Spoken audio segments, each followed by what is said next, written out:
మనం కాత్యాయని వ్రతంలో వెడదాం. గోపికా వస్త్రాపహరణానికి సంబంధించిన కథ ఇది. అప్పటి నుంచి కన్నెపిల్లల చేత కాత్యాయని వ్రతం చేయించడం ఒక సంప్రదాయంగా వచ్చింది. చాలా మంచి సంప్రదాయం. కాత్యాయని ఎవరు? కత్యాయనుడు అని ఒక మహర్షి ఉండేవాడు. ఆయన భార్య మామూలు సంతానాన్ని కోరుకోలేదు. ఊరికే ఆధార్ కార్డు మీద పేరుండేవాడు, ఓటేసేవాడు, వాళ్ళకి అక్కర్లేదు. గొప్ప సంతానం కావాలి కంటే, లేకపోతే ఇలాగే ఉండిపోదాం, ఎందుకు వచ్చింది ఇది. వాళ్ళ అమ్మవారి గురించి తపస్సు చేశారు. సాక్షాత్ నువ్వు మా కడుపున పుట్టాలి. ఆయన మహర్షి, కత్యాయన మహర్షి అమ్మవారి గురించి తపస్సు చేశాడు. ఆయన తపస్సుకు సంతోషించి అమ్మవారు ప్రత్యక్షమై, మంగళగౌరీదేవి ప్రత్యక్షమై, నీకేం కావాలంటే నువ్వు మా కడుపున పుట్టాలమ్మా అన్నాడు. ఆయన కడుపున పుట్టింది కాత్యాయని దేవి. అది ఆవిడ రహస్యం, ఆవిడ జన్మ. కత్యాయన మహర్షి కుమార్తె కాత్యాయని దేవి. ఇంకో మహర్షి ఉన్నాడు. 12 ఏళ్ళు దేశంలో క్షామం వస్తే అమ్మవారిని ప్రార్థన చేశాడు. ఏం కావాలని అడిగింది ఆవిడ. కూరగాయలు లేవమ్మా, మనుషులు తినడానికి ఏం లేవు. అంతే, వెంటనే శాకంభరీదేవిగా పుట్టింది. అందుకే ఇప్పటికీ ఆవిడకి మనం కూరగాయలతో అర్చన చేస్తాం. ఇంకో మహర్షి ఉన్నాడు, భృగు మహర్షి. లక్ష్మీదేవి గురించి తపస్సు చేశాడు. నువ్వు నా కడుపున పుట్టాలమ్మా అన్నాడు. పుట్టింది. భార్గవి లోకజనని మా రమ మంగళదేవత.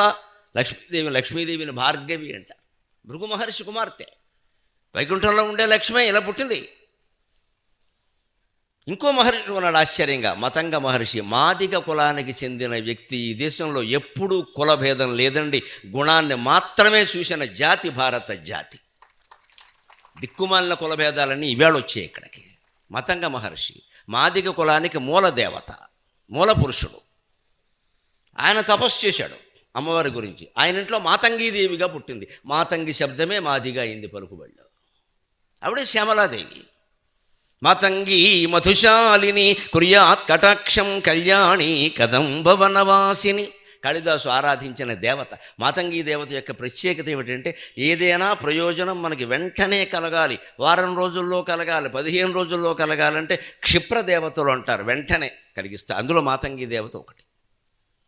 కొన్ని రకాల ఇబ్బందులు జీవితంలో వస్తాయి, ఒక్కోసారి తప్పదు. కోరికలు ఉండొద్దని చెప్పడం తేలికే కానీ ఉంటాయి. కొన్ని పీక మీదకు వస్తాయి, దాన్ని మనం తట్టుకోలేము. 15 రోజుల్లో అది అయిపోవాలి. అటువంటిప్పుడు మాతంగీదేవి ఆరాధన అందరికీ పనికొస్తుంది, అందరూ చేయొచ్చు.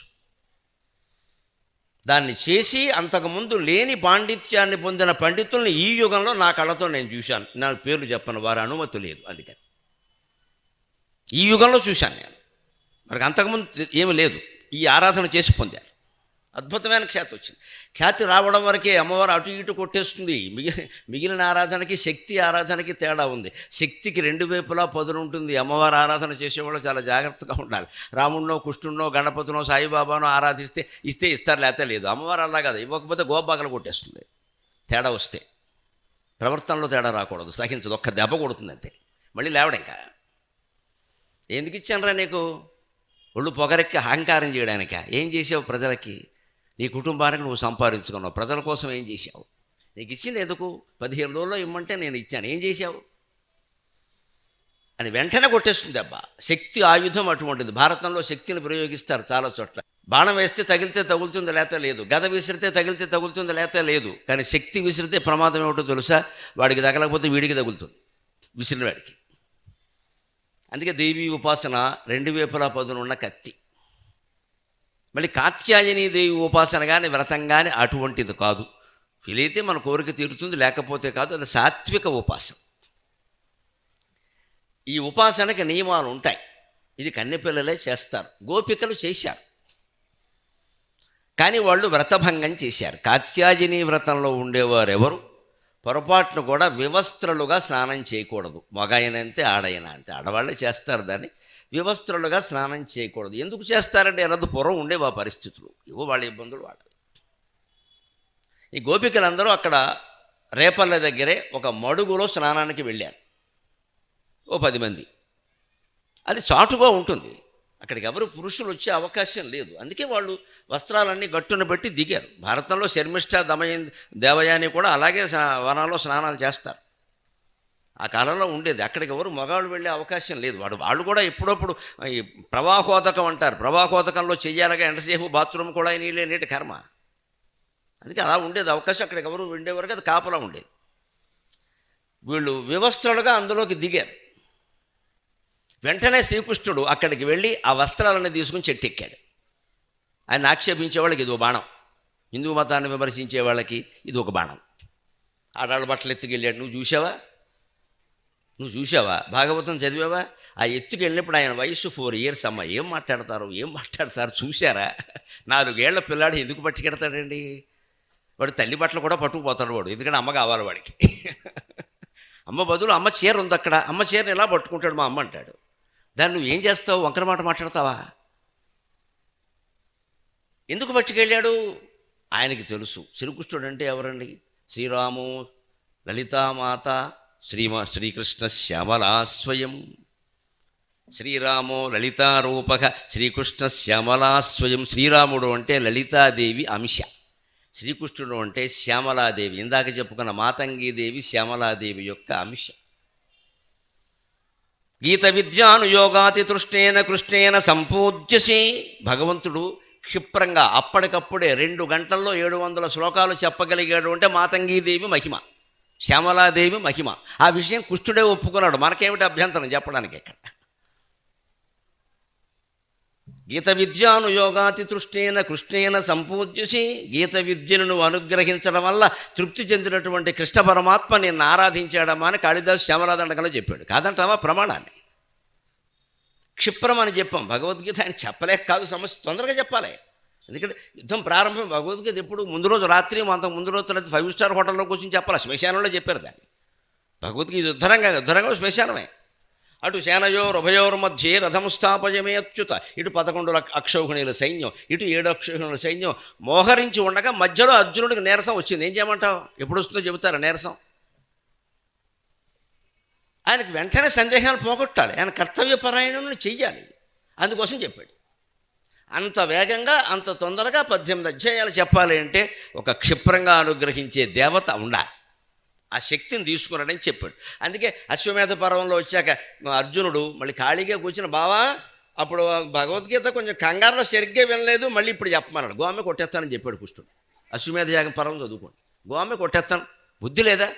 18 అధ్యాయాలు నేను నిలబడి చెప్పాను. సంత నువ్వు కూర్చున్నావు అక్కడ కింద, నేను నిలబడ్డాను, నువ్వు ఇప్పుడు వినలేదంటావా? నీకోసం మళ్ళీ చెప్తారు ఇక్కడ, నేను చెప్పను పో అన్నాడు. అంతే. అశ్వమేధ పర్వం చదివితే తెలుస్తుంది. అంటే నీ ఖాళీగా ఉన్నప్పుడు చెప్పడానికే భగవద్గీత. అంటే you don't have any seriousness about that. దాని గాంభీర్యం లేదు, దాని తీవ్రత లేదు. కాలక్షేపాన్ని చదువుతావు భగవద్గీత అని కృష్ణుడే అన్నాడు స్వయంగా. ఆ కృష్ణుడు శ్యామలాదేవి అంశ, శ్రీరామో లలితాదేవి శ్రీకృష్ణ శ్యామలా స్వయం. వీరిద్దరికీ ఈ రూపాలకు ఆ సౌందర్యం ఎక్కడి నుంచి వచ్చిందంటే సౌందర్య లహరి అయినటువంటి లలితాదేవి రూపాలు కాబట్టి వచ్చింది. ఆవిడ సౌందర్య లహరి. ఇంక చెప్పేది ఏమిటి వేరే? ఆ రూపమే ఇక్కడ పుము రూపం ధరించింది. అది విశేషం. కాత్యాయనీదేవి అంతే. అంతే. కృష్ణుడు ఎవరు? కాత్యాయని స్వరూపం. ఆయన వ్రతానికి అవమానం జరిగితే ఆయన ఊరుకుంటాడా? అందుకని వస్త్రాలు తీసుకుని చెట్టెక్కే. ఆ విషయం కృష్ణుడికి తెలుసు, గోపికలకి తెలుసు, మన విమర్శకులకు అర్థం కాల. ఎందుకంటే వీళ్ళకి హిందూ మతాన్ని తిట్టడమే పని. వీళ్ళకి బుద్ధి ఉంటే కదా అసలు దాని తత్వం తెలిస్తే. సంస్కృతం రాదు, తెలుగు కూడా రాదు ఈ సన్నాసులకి. అసలు ఆ పద్యం ఎక్కడిది చూద్దాం, ఆ ముందేం చెప్పాడు వెనకేం చెప్పాడు ఇవన్నీ లేదండి. అందుకే నేను మా అమ్మ పాదాల సాక్షిగా చెబుతున్నా, మూల గ్రంథాలన్నీ రామాయణం మొత్తం 24,000 శ్లోకాలు, తెలుగు రామాయణం విశ్వనాథ రామాయణం 12,796 పద్య గద్యాలు, వ్యాస భారతం 1,700 శ్లోకాలు, కవిత్రయ భారతం 21,697 పద్య గద్యాలు, వ్యాస భాగవతం 14,093 శ్లోకాలు, పోతన గారి భాగవతం 9,010 పద్య గద్యాలు. మొత్తం పూర్తి చేసి ఇక్కడికి వచ్చి మాట్లాడుతున్నాను. కష్టపడితే వస్తుందమ్మా. నేను అన్నట్టు టైం టేబుల్ వేసుకోండి, మీరు కూడా చదువుతారు. నేను వేసుకున్నాను. రోజు పొద్దున్న సంధ్యావందనం అయ్యాక 7:10 నుంచి 8:10 వరకు మా ఇంట్లో నేను ఇప్పుడు వ్యాసభారతం చదువుతున్నాను. మళ్ళీ చదువుతున్నాను ముఖ్యాంశాల కోసం. సౌప్తిక పర్వం నడిచింది, స్త్రీ పర్వం నడుస్తుంది, చివరికి వచ్చింది. ఆ చదివినట్లో మళ్ళీ అతి ముఖ్యమైన అంశాలైనా రాసి పెట్టుకోవడం, అవి మళ్ళీ రాత్రి 7:30 నుంచి 8 వరకు ఒక ఆవృత్తి వేయడం. ఇంత జరిగితే నడుస్తుంది. ఇప్పుడు భాగవతం నాకు వచ్చిన పద్యాలైనా నేను ఇవాళ ఇంట్లో కూర్చొని 2 గంటలు తయారై వచ్చానండి. ఊరికే షోకులు చేసుకుని రాలేదు, ఇక్కడ తయారై వచ్చాను నేను. మొత్తం సత్యభామ యుద్ధం అంతా చదివి ఇందులో ఏవి ఇవాళ చెప్పాలి, ఏవి రేపు చెప్పాలి, ఏది ముఖ్యం, ఇందులో ఏవి మధ్యలో జోడించేవన్నీ మన మసాలా, అది వేరే విషయం, అది జనాకర్షక కార్యక్రమం. కానీ అసలు పద్యాలు ఉండాలి కదా, లేకపోతే ఎలాగా? అప్పుడు అర్థమవుతుంది విషయం. కృష్ణుడికి అర్థమైంది లోపం చేశారని. అయ్యో లోపం చేసామని వాళ్ళకి అర్థమైంది, మనకు అర్థం కావట్లా. మనం దానికి ఏదో వంకర సంబంధం అంటకడతాం. అందుకని అక్కడ పోతన గారి పద్యం ఉంటుంది. వ్రతములు చేయించు ఒక్క మాటైన ఎవ్వానిన్ విచారించిన వ్రతభంగంబులు మానును. వ్రతములు చేయించు ఒక్క మాటైన ఎవ్వానిన్ విచారించిన వ్రతభంగంబులు మానును. అట్టి వరదున్ వామాక్షులు ఈక్షించుయున్, అట్టి వరదున్ వామాక్షులు ఈక్షించుయున్. గత చేలా ప్లవనంబునేడు వ్రతభంగంబంచు శంకించి, గత చేలా ప్లవనంబునేడు వ్రతభంగంబంచు శంకించి. పాలతటన్యస్తకరాబ్జలై పాలతటన్యస్తకరాబ్జలై సరసలీలన్ మృక్కిరిట్లందరున్. వసుదేవసుతం దేవం కంసచాణూరమర్దనం దేవకీ పరమానందం కృష్ణం వందే జగద్గురుం శ్రీకృష్ణం వందే జగద్గురుం. వ్రతాలు చేసేటప్పుడు మనం దృష్టిలో పెట్టుకోవాల్సింది ఏంటంటే, ఇంటికి వచ్చే అతిథులను చూడడానికి ఒకడిని అక్కడ పారేయండి. పెద్ద కొడుకునో పెద్ద కూతునో ఒక గొట్టంగాడిని అక్కడ పారేయండి. పీట్ల మీద కూర్చున్న వాళ్ళు కదలద్దు అసలు, అదే దోషం. ఈయన కూర్చున్నవాడు ఈయన పట్టుపంచ కట్ట కడతాడు, జారిపోతూ ఉంటుంది. ఇక్కడ ఇలా పట్టుకుని చౌదరి గారు వచ్చారా, రెడ్డి గారు వచ్చారా, వీళ్ళందరూ వస్తారు. సత్యనారాయణ స్వామి రాడు. నీకు ఆయన రావాలని లేదు, చౌదరి గారు, రెడ్డి గారు, శర్మ గారు రావడం నీకు ముఖ్యం ఇక్కడ. ఎందుకంటే వాళ్ళతో నీకు బిజినెస్.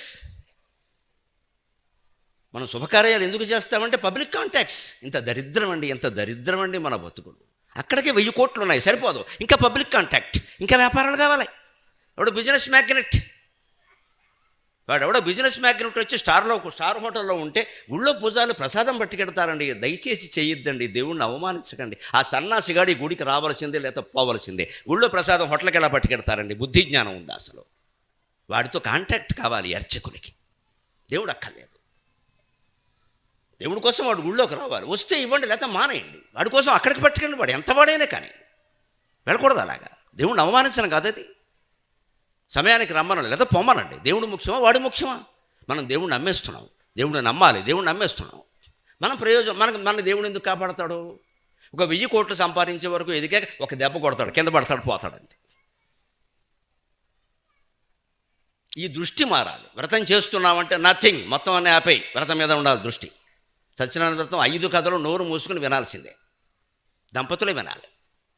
వినడానికి ఒక మనిషిని పెట్టకూడదు. మనం ఫోన్ మాట్లాడడం, నువ్వు వినరా. పెద్దాళ్ళు కొంతమంది పిల్లలేమో బయట క్రికెట్ ఆడుకుంటూ ఉంటారు. వీళ్ళు వినేసి అక్షంతలు తల మీద వేస్తే విన్నట్టే. అదేమిటమ్మా? అన్నం పెట్టడం మానేసి 2 మెతుకులు వాడిని ఎత్తి మీద వేయండి, తిన్నట్టే అని చెప్పండి. ఒప్పుకుంటాడా? అన్నం పెట్టకండి, 2 మెతుకులు ఎత్తి మీద వేయండి. అన్నం తినట్టేనా? మరి అక్షంతలు వేస్తే కథ వినట్టే ఎలా? ఇదో డ్యాన్స్ ప్రోగ్రామా? కథ వినరా? అక్షంతలు వేస్తారా? అక్షంతలు వేయడం ఎవరికి చెప్పారమ్మా? వేయచ్చు. మనసులో ఉంటుంది ఒక ముసలావిడ, 96 ఏళ్ళు, కదలలేదు. ఆవిడకి పాపం సెంటిమెంటు. ఎప్పటి నుంచో వింటున్నాం, ఈవేళ వెళ్ళలేకపోయాం, ఏమిటో లేవలేకపోతాం. ఆవిడకి అక్షంతలు పట్టుకెళ్ళి ఇవ్వాలి. మనం వేయకూడదు. ఆవిడకంటే పెద్దవాళ్ళు ఎవరున్నారు? అమ్మ, మా అమ్మాయి వేసుకో అమ్మ, కథ పోలేరా నువ్వు పట్టుకొచ్చావు అని వేసుకో. వాళ్ళని సంతృప్తిపరచడం కోసం ఒక నియమం పడితే మన బద్ధకాలను సమర్థించుకుందుకు ఈ నియమాలను వీధిపాలు చేశాను. వేళ నీకు ఆసక్తి ఉంటే కూర్చొని వెళ్ళతే వెళ్ళిపో. నీకు క్రికెట్ ముఖ్యమైతే పో. నీకు ఎందుకు నేను అక్షంతలు వేయాలి? కథ వింటే ప్రయోజనం ఉంటుంది. అందుకని వ్రతం ఎంత చేసినా కొన్ని ఇబ్బందులు వస్తాయండి. కొన్ని నియమాలు పాటించలేం. ఉపవాసం అంటాం. షుగర్ పేషెంట్ ఉంటాడు, చేస్తాడు, ఏం చేస్తాడు? ఏదో చేసుకో. ఊరికే ఉపవాసం ఉండి ఎప్పుడు ఇంకా రెండు అని చూసాకంటే 2 ఇడ్లీ తినేసి చేసుకో, గొడవలేదు. నువ్వు అన్నీ మానేస్తే దేవుడికి ఏమిటి ఉపయోగం? ఆ ఏడుపేదో 4 ఇడ్లీ కొట్టి చేసుకో. దేవుడు అంత కోప్పడ్డావు. ఇవి కొన్ని మొహమాటం లేకుండా చెబుతా. ఇది శుభకార్యాలకి, పితృకార్యాలకు కుదరదు. కూర్చొనే చెల్తా. వాడు పితృదేవతలు వేరు, పట్టుకుని జుట్టు పెట్టుకుంటా. నన్ను పట్టుకోరు జుట్టు, నాకు లేదు కాబట్టి. పితృదేవతలు కుదరదండి. కాఫీ తాగకుండా చేయాల్సిందే, టిఫిన్ తినకుండా ప్రాణం పోయినా సరే చేయంతే. అది శాస్త్రం, అది శాస్త్రం. మగాళ్ళు కాదు, ఆడాళ్ళు కూడా తినడానికి వీల్లేదు. ఎవరు కుదరదు ఇక్కడ. ఒక్కరోజు మానేయలేమో, చచ్చిపోతామా? ఎవడి మీద కోపం వస్తే 3 రోజులు మానేస్తాం భోజనం ఇక్కడ సాధించడానికి. నేను పోయిన తాతగారి కోసం, మామగారి కోసం మానేయలేమా? చచ్చిపోతాం ఈ లోపు. కాఫీ తాగేయచ్చు. మా మామ చెప్పేది, నీ మామ చెప్పింది నీకు శాస్త్రమైంది ఇక్కడ. మనకు అనుకూలంగా ఎవడో చెబితే అదే శాస్త్రం. ఈ బుద్ధులన్నీ ఇలా ఉంటే మన దేవతలు కానీ పితృదేవతలు కానీ ఎందుకు అనుగ్రహిస్తారండి? వాళ్ళకి ఏమిటి సరదా? అది శాస్త్రం. పితృకార్యం అంతా శాస్త్రం, శుభకార్యాలు వేదం. వేదం ప్రమాణంగా ఉండేది శుభకార్యం. సత్యనారాయణ వ్రతంలో మీరు అరటిపండు బదులు మామిడి పండు పెట్టినా సత్యనారాయణ స్వామి ఏమన్నాడు, కోరిక తీరుస్తాడు. పితృకార్యంలో దర్భ అంటే దర్భ దొరకలేదు, గడ్డి పరక పెడతానంటే కుదరదు, దర్భ పెట్టాలి. అది శాస్త్రం, అది సైన్స్. అది సైన్స్. బొట్టన వేలుతో పోయాలి, అంగుష్టం అంతే బొట్టన వేలే పోయాలి, ఖాళీదాకా చిటికిన వేలు పెడతానంటే కుదరదు, వెళ్ళదు.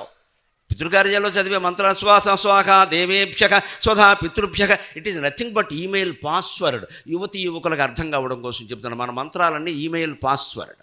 పాస్వర్డ్లో తేడా వస్తే ఈమెయిల్ ఓపెన్ అవుతుందా? మంత్రంలో తేడా వస్తే దేవతల అనుగ్రహం ఉండదు. అది లెక్క. పాస్వర్డ్ అర్థమైతే పరమాత్మ అర్థం అవుతాడు. మంత్రాలన్నీ పాస్వర్డ్స్ అవి, నువ్వు జాగ్రత్తగా చదవాలి. అందుకే అందరినీ చదవద్దని చెప్పారు. బజార్లో చదివేవి కావు, వీడు అష్టకోశంలో చదువుతాడు దాన్ని. దాంట్లో ఉదాత్తం, అనుదాత్తం, స్వరితం 100 రకాలు ఉంటాయి. నీ ఇష్టం చదువుతానంటే అలాగా వ్రతభంగం అవుతుంది. ఏదైనా జరగచ్చు. దానికి ఏం చేయాలి తెలుసా? ఇక్కడ చెబుతున్నారు. వ్రతములు చేయుచు ఒక్క మాటైన యవ్వానిన్ విచారించినన్ వ్రతభంగంబులు మానును. ఎన్ని చేసినా సరే ఏవో చిన్న పెద్ద లోపాలు ఉండే అవకాశం ఉంది కాబట్టి కాస్త భగవంతుడు మంత్రహీనం గ్రయాహీనం భక్తిహీనం మయాకృతం యత్కృతం మయా దేవ తత్సర్వం శ్రీమన్నారాయణ అంటారు. ఇక్కడ ఏదో మంత్రం లేదు, ఇందులో భక్తి లేదు, ఏదో చేశాను నా తలకాయ, నాయనా క్షమించు. అలాగ వ్రతం చేస్తూ ఏదైనా లోపం జరిగే అవకాశం ఉంటే జరిగిందనేటువంటి నమ్మకం మన మనస్సును పీడిస్తే దాన్ని పట్టుకుని బీపీ తెచ్చుకోకుండా భగవంతుడిని స్మరించి శ్రీమన్నారాయణ నా ఓపిక మేరకు చేశానయ్యా, ఈసారికి క్షమించు, మళ్ళీ ఈసారి సరిగ్గా చేస్తా అని ఒక్కసారి ఓం నమో భగవతే వాసుదేవాయ, ఓం నమో భగవతే వాసుదేవాయ, ఓం నమో భగవతే వాసుదేవాయ అని నామస్మరణ చేస్తే భగవంతుడు ఆ దోషాలన్నీ క్షమిస్తాడు. అది కాత్యాయని వ్రతంలో సూచన. వ్రతములు చేయుచు ఒక్క మాటైన యవ్వానిన్ విచారించెనన్ వ్రతభంగంబులు మానును. ఏ భగవంతుని యొక్క నామాన్ని ఒక్కసారి వ్రతం చేసేటప్పుడు మనఃపూర్వకంగా స్మరిస్తే వ్రతభంగ దోషాలన్నీ మానిపోతాయో అట్టి వరదున్ వామాక్షులీక్షించుయున్. వామాక్షులైన ఈ స్త్రీలు గోపికలు ఉన్నారే, వీళ్ళు ఆయన్ని చూశాక వాళ్ళకి అర్థమైపోయింది. ఎందుకంటే వ్రతం నిష్టగానే చేశారు. అయితే ఈ వివస్త్రలుగా ఉండి స్నానం చేయకూడదు, ఏదో ఒక బట్ట కట్టుకోవాలనే విషయం వాళ్ళు కన్యలు కాబట్టి 16 ఏళ్ల లోపు వాళ్ళు కాబట్టి వాళ్ళకి తెలియలేదు. పెద్దవాళ్ళు చెప్పాలి అటువంటివి, లేకపోతే పిల్లలకి తెలియదు. వాళ్ళకి చెప్పలేదో ఏదో అశ్రద్ధ అయింది, వాళ్ళు గ్రహించారు వెంటనే. అది గత చేలా ప్లవనంబునేడు వ్రతభంగం వంచు శంకించి. గత చేల ఆప్లవనము, వస్త్రం లేకుండా స్నానం చెయ్యడం, అది వ్రతభంగానికి కారణం. అందుకే ఈ మహానుభావుడు ఈ బట్టలు తీసుకుని చెట్టు ఎక్కాడు. ఇలాంటి పని చేస్తారా? కాత్యాయని దేవంటే ఏమనుకుంటున్నారు? నేను ఆవిడ ఒకటే, ఆవిడ నన్ను ఇక్కడికి పంపింది, ఒరే అబ్బాయి వీళ్ళకి శిక్ష వేయరా అని. అందుకే నేను వచ్చా. ఇది 4 ఏళ్ల కుర్రాడు చేసాడమ్మా. ఇప్పుడు ఆయన్ని మీరు దోషి అంటారా, జగన్నాయకుడు అంటారా? ఏమనాలే? అజ్ఞానంలో పడిన వాళ్ళకి జ్ఞానోపదేశం చేసేవాడు దోషి ఎలా అవుతాడండి? అజ్ఞానం పోగొట్టాడు కదా అని వాళ్ళు గ్రహించి ఇంకేం మాట్లాడకుండా ఏం చేశారు? పాలతటన్యస్తకరాబ్జలై 2 చేతులు ఇలా పాలభాగం పైన పెట్టి నమఃశివాయ, నమో నారాయణాయ, శ్రీమాత్రే నమః, ఓం నమో భగవతే వాసుదేవాయ అని నమస్కారం చేశారు. అసలే వివస్త్రలుగా ఉన్నారు కదా, ఈ 2 చేతులు పైకెత్తితే ఇంకెంత ఇబ్బంది అండి, మనం మాట్లాడుకోకూడదు. కానీ వాళ్ళు అవన్నీ వదిలేశారు, మర్చిపోయారు. మేము భగవంతుడిని చూస్తున్నాం. ఈ యధవ శరీరాలు ఎలా ఉంటే ఏమిటి, ఇక్కడ బట్టలు ఉంటే ఏమిటి, లేకపోతే ఏమిటి, ఇక్కడ ఆయన దర్శనం ముఖ్యం కదా. నేను ఎట్లుండిననేమి లోకజనని, నీ దర్శనం ఆత్మకే గాని దేహము పొందునట్టిదియా. నాకే ఓసారి ఇంట్లోనే ఎప్పుడో బనీంతో ఉన్నా, మంచం మీద పడుకున్నా. అప్పుడు ఏదో అమ్మవారి గురించి ఓ పద్యం వస్తుంది, పాడినా వద్దా అని అనుమానం వచ్చింది. ఇన్నున్నవాడికి కూడా అనుమానాలు ఉంటాయి. ఈ బనీంతో ఉన్నాం, బయట నుంచి ఇప్పుడే వచ్చాం, అమ్మవారి మీద పద్యం పాడచ్చా అని నాకు అనుమానం వచ్చి నేను వెంటనే ఆశువుగా చెప్పుకున్న పద్యం ఇది. నేను ఎట్లుండిననేమి లోకజనని, నీ దర్శనం ఆత్మకే గాని దేహము పొందునట్టిది. శంకాతంకము నీ కృపన్ రానిమ్మ, శంకాతంకము నీ కృపన్ రానిమ్మ, భవదీయ భక్తుని మనోరాజ్యము పాలింపుమ, పోని కాదని అందువేని నను గొంపుమ్మ భవద్భూమికిన్. ఏదో ప్రయాణం చేసి వచ్చి అలసిపోయి వచ్చి బనీన్తో ఉండి అమ్మవారు ఇప్పుడు కనపడితే బాగుండు, ఎంతసేపు చెక్క బొమ్మల అరుగు గోడ మీద ఉండమేనా, కనపడదా? ఇంట్లో పిల్లలు కనపట్లా, పెళ్ళం కనపట్లా, బంధువులు కనపట్లా, అలాగే ఆవిడ కూడా కనపడచ్చు కదా. పోనీ కనపడదు అందామంటే పురాణాల నిండా దర్శించిన వాళ్ళు ఉన్నారు కదా. ఆధునిక కాలంలో త్యాగరాజు దర్శించాడు, అన్నమయ్య దర్శించాడు, ఎంతమంది ఉన్నారండి. ఆదిభట్ల నారాయణదాసు గారు దర్శించాడు మహానుభావుడు అమ్మవారిని. ఎంతమంది ఉన్నారు. మరి మన కర్మ ఏంటి ఇక్కడ అని ఒళ్ళు మండి నాకు ఇప్పుడు కనపడకూడదా అంటే, ఇలా ఉంటే కనపడుతుంది ఏమిటి అనిపించింది నాకే. దేవుడు కనపడాలంటే స్నానం చేయాలి, సంధ్యావందనం చేసుకోవాలి, పట్టుబట్టు కట్టుకోవాలి, ఇలా ఉండాలి. అప్పుడు ఒళ్ళు మండి వచ్చింది ఈ పద్యం. నేను ఎట్లుండిననేమి లోకజనని, నేను ఎలాగో ఉంటాను, నీకు ఎందుకు గొడవ? నీ దర్శనం ఆత్మకే గాని దేహము పొందునట్టిదియ. భగవద్ దర్శనం ఆత్మకి కానీ దేహానికి కాదు కదా. అంచేత శంకాతంకము నీ కృపన్ అన్ని రకాల అనుమానాలని పోగొట్టే నీ దయని రానిమ్మా భవదీయ భక్తుని మనోరాజ్యము పాలింపుమా. నీ భక్తుడి మనోరాజ్యాన్ని పాలించవమ్మా అని ఒక్క మాట. ఇంకా పాదం మిగిలిపోయింది కాబట్టి ఒకటి వేసేసా. పోనీ నీకంత యోగం లేదురా, నేను నీకు కనపడతానంటే ఓ పని చేయి, నువ్వు కిందికి రానప్పుడు నన్ను పైకైనా లాక్కెళ్ళిపో, గొడవ వదిలిపోతుందని చెప్పాను. ఈ ధైర్యం ఎవడుకుంటుందమ్మా, ఈ ధైర్యం ఎవడుకుంటుంది? నాకు కనిపించి అక్కడి నుంచి అమ్మవారు కనిపించిందని ప్రకటించడం, దుకాణం పెట్టడం యథావకారం అంటారు దీన్ని. ఇక్కడ అమ్మవారి ప్రసాదం అనడం ఏం కనిపించదు నీకు, ఎలా పెడతావు దుకాణం అసలు? అందుకని మళ్ళీ దుకాణం పెట్టకుండా నువ్వు కనపడినప్పుడు నన్ను పైకైనా లాక్కుపో, నువ్వు కిందకైనా రా, లేదా నువ్వు నన్ను పైకైనా లాక్కుపో, పోనీ కాదని అందువే అని నన్ను గొంపమ్మ భవద్భూమికి. ఎక్కడ ఉంటావు కదా, మణిద్వీపం ఇంకోటి లాక్కెళ్ళిపో, ఎవడు ఉంటామన్నాడు ఇక్కడ. చేసినంతకాలం చేసి ఇంకెన్ని చేయాలి, ఎన్నైతే సరిపోతుంది, నేను సిద్ధంగా ఉన్నాను. ఇది చిత్తశుద్ధి, మొహమాటం లేకుండా చెబుతున్నా. ఆ చిత్తశుద్ధి ఉండబట్టే వాళ్ళు ఇంకా వస్త్రం కట్టుకోలేదన్న జ్ఞానంతో గట్టెక్కుదాం, ఏదో ఉన్న ఆకు అడ్డం పెట్టుకుందామని ఆలోచించకుండా అసలు భగవంతుడి ముందు శరీరం ఏమిటి, ఆత్మకి సంయోగం కదా. భగవద్ దర్శనం అంటే జీవాత్మ పరమాత్మల సంయోగం, దానికి శరీరంతో నిమిత్తం ఏమిటి? శరీరంతో నిమిత్తం లేనప్పుడు వస్త్రాలు, ఆభరణాలు ఇదంతా అనవసరపు దరిద్రాలు కదా. ఏముంటే ఏమిటి? పాలతటన్యస్తకరబ్జలై, పాలభాగంలో 2 చేతులు జోడించి ఏ అవయవాలు కనిపడినా మంచిదే, ఏవి కనపడకపోయినా మంచిదే, మమ్మల్ని శ్రీకృష్ణుడు కాత్యాయని రూపంలో ఉన్న శ్రీకృష్ణుడు క్షమిస్తే చాలు అని సరసలీలన్ మృక్కిరిట్లందరూ అని వాళ్ళు చెప్పగానే పైనుంచి వస్త్రాలు విసిరాడు, వాళ్ళందరూ కట్టుకున్నారు. ఇది గోపికా వస్త్రాభరణం కాత్యాయని వ్రతం. అప్పటి నుంచి కన్యపిల్లలు ఈ వ్రతం చేస్తే తొందరగా పెళ్ళవుతుంది, మంచి భర్త వస్తాడు అనేటువంటి ఒక విశ్వాసం ఏర్పడింది. తప్పకుండా వస్తాడు. ఇది విశ్వాసం అనుకోకుండా అమ్మ, పూజల్లో ఉండే విశ్వాసాలన్నీ విశ్వాసాలు కావు, ఇది శ్వాస, మన ఊపిరి. అందుకే జపం ఊపిరికి జోడించి చెయ్యాలి, సగర్భ జపం అంటారు. పైకి ఊపిరి తీస్తుంటే నమశివాయ, మళ్ళీ ఊపిరి కిందకు వస్తుంటే నమశివాయ, సగర్భ జపం అంటారు. ఊపిరితో పాటే, అదే ఊపిరి నుంచి ఆలోచన. మనస్సు ఎక్కడుంది? ప్రాణవాయువు లేదే మనస్సు లేదు ఇక్కడ. ఆ ఊపిరి లేని వాడికి ఆలోచన ఏమి ఉండదు కదా. అంటే ఆలోచన లాగాలంటే మన మంత్రాన్ని ఊపిరికి జోడించాలి, వాయువుకు జోడించాలి. అప్పుడు పైకి వెళ్ళినా నమశివాయ, కిందకు వచ్చినా నమశివాయ. ఇది కాత్యాయని వ్రత మహిమ. అది మీ అందరికీ ఆయురారోగ్య భోగ భాగ్యాలని కలిగిస్తుంది అనేటువంటి విశ్వాసం